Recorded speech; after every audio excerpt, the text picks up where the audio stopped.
আসসালামু আলাইকুম। সৌদি আরবে অভিযান চালিয়ে প্রায় 22,000 বিদেশি গ্রেপ্তার।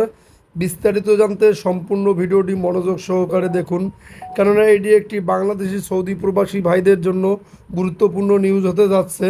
তার আগে অবশ্যই আমাদের চ্যানেলটি সাবস্ক্রাইব করে পাশে থাকা বেল বাটনটি অন করে রাখবেন পরবর্তী ভিডিওর জন্য।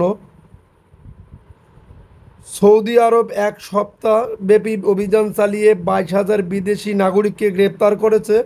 কর্তৃপক্ষ জানিয়েছে, আবাসিক, সীমান্ত ও শ্রম আইন লঙ্ঘন করায় 21,997 জনকে গ্রেপ্তার করেছে নিরাপত্তা বাহিনী। গালফ নিউজ জানিয়েছে, যৌথ অভিযানের লক্ষ্য ছিল অবৈধ বাসিন্দা এবং তাদের সহায়তাকারীদের ধরা।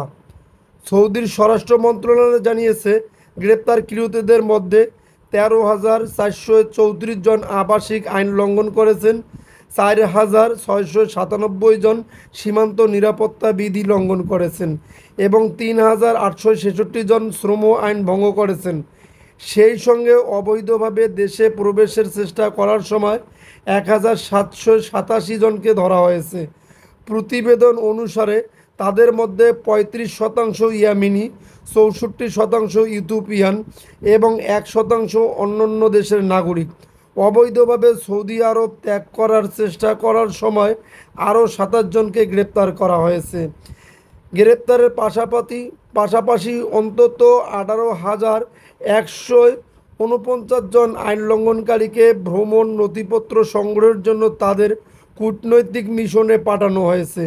মন্ত্রণালয়ের তথ্য অনুযায়ী এদের মধ্যে এখন পর্যন্ত 12,861 জনকে দেশ থেকে বহিষ্কার করা হয়েছে। অবৈধ বাসিন্দাদের পরিবহন, আশ্রয়দান বা নিয়োগের অভিযোগে আরও 8 জনকে গ্রেপ্তার করেছে।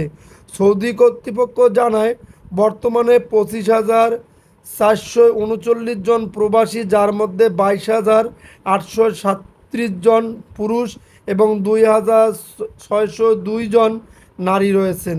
তাদের বহিষ্কার বা নিয়মিতকরণের জন্য আইনি প্রক্রিয়া চলমান রয়েছে।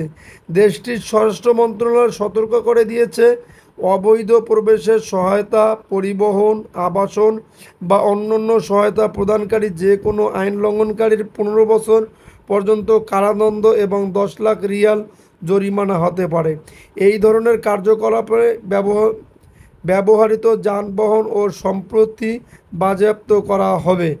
যদি আপনাদের নিউজটি ভালো লেগে থাকে তাহলে অবশ্যই আমাদের চ্যানেলটি সাবস্ক্রাইব করে পাশে থাকা বেল বাটনটি অন করে রাখবেন পরবর্তী ভিডিওর জন্য।